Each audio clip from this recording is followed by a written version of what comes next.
হোটেলে আমায় বোয়াল রেঁধে খাওয়াবে আগে। অনেকদিন পর এমন স্বাদের বোয়াল মাছ দিয়ে ভাত খেলাম। 2 পয়সা দিয়ে এখানে বোয়াল মাছের ঝোল পাওয়া যায় না বুড়ি। আমি ওই কিন্তু আর ওই বাঁচবো না। ক্যাডা রে, ধরেই আমার ফেলবে। পুকুরে কচু শাক তুলছিস ক্যাডা?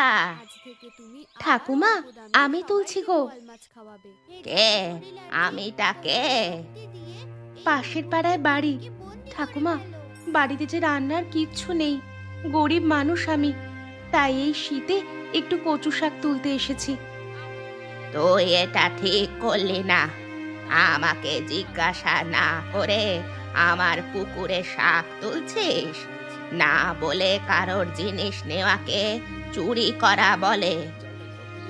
সামান্য কচু শাক তুলছি বলে আমি চোর হয়ে গেলাম ঠাকুমা?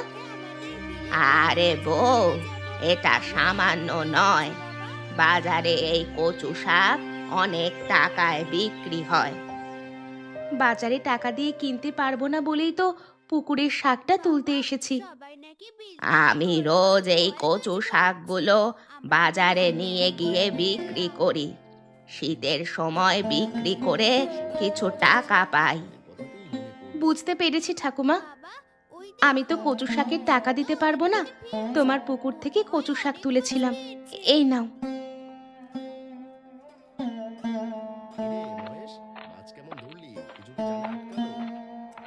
হ্যাঁ দাদা, এই দেখো কয়েকটা বোয়াল পেয়েছি, কিন্তু বিলের অবস্থা খুব খারাপ। সবাই নদী ফেলে পানি নোংরা করে ঠাকুমা, তোমার কচু শাক কত করে? এটা তো ঠিক না। আরে, এর পানি আমার পুকুর পাড় থেকে একজন বউ কচু শাক চুরি করছিল। আমি যদি না যেতাম, সব কচু শাকগুলো ও তুলে নিত। এইগুলো তুলেছিল। 10 টাকা দে বাবা, আর শাকগুলো নিয়ে যা। খারাপ হয়ে গেল রে মা।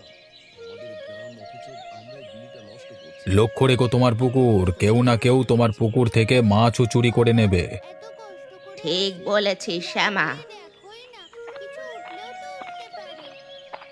যখন বলছিস দেখি। আজকে তুমি যে বলেছিলে কচু শাকের তরকারি করবে, কই তোমার কচু শাক? অন্যের পুকুরে তুলেছিলাম সকালে, ঠাকুমা বারণ করলো, তাই তার কচু শাক দিয়ে চলে এলাম। 2-3টে চুল ঠিক আছে, চিন্তা করো না। ঠিক একদিন দেখবে আমি তোমার জন্য কচু শাক কিনে নিয়ে আসবো।